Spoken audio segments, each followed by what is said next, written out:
नमस्कार बच्चों, इस वीडियो में हम संस्कृत की कुछ रचनाएं एवं उनके रचनाकार के नाम जानेंगे।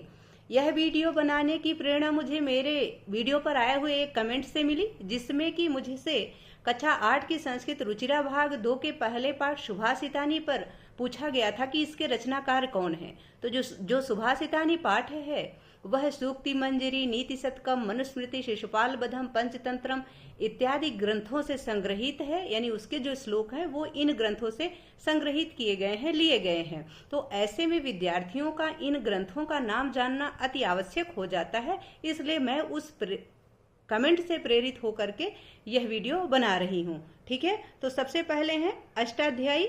अष्टाध्यायी की रचना किसने की? तो अष्टाध्यायी की रचना महर्षि पाणिनि ने की।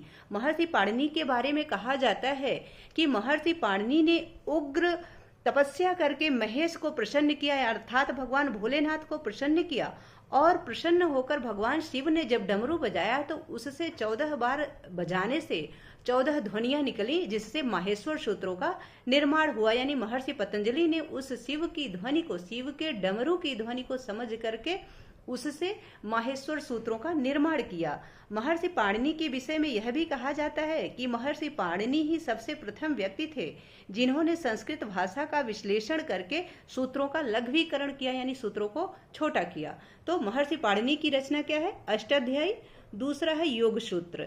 योग सूत्र के रचनाकार महर्षि पतंजलि हैं। आज जो हम योग करते हैं, जो बाबा रामदेव जी योग करवाते हैं, वह योग हमें कहाँ से प्राप्त हुआ?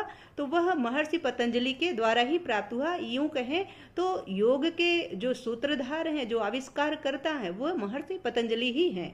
ठीक है। तीसरा है नीति शतकम। नीति शतकम के रचनाकार भर्तृहरि हैं।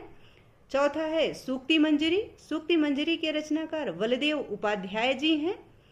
पांचवा है मनुस्मृति। मनुस्मृति के रचनाकार महर्षि सुमति भार्गव जी हैं।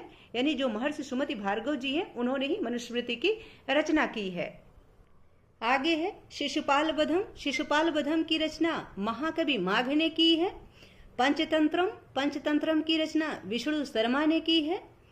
रघुवंशम। रघुवंशम महाकाव्य है जिसकी रचना महाकवि कालिदास ने की है। कथा सरित सागर।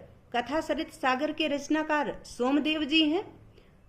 10वां है दस कुमार चरितम। तो 10 कुमार चरितम की रचना महाकवि कालिदास ने की है।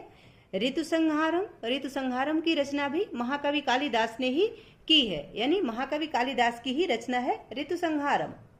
आगे है मेघदूतम। मेघदूतम भी कालिदास की ही रचना है। आगे किरातार्जुनीयम। किरातार्जुनीयम के रचनाकार महाकवि भारवी जी हैं। स्वप्नवासव दत्तम। स्वप्नवासव दत्तम की रचना महाकवि भास ने की है।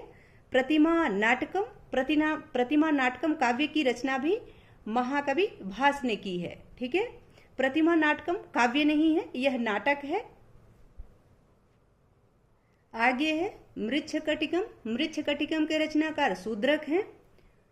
17वां है कादम्बरी कथामुखम। कादम्बरी कथामुखम के रचनाकार बाणभट्ट जी हैं। फिर है चंद्रापीड कथा, यानी चंद्रापीड की जो कथा है उसके रचनाकार भी बाणभट्ट जी हैं।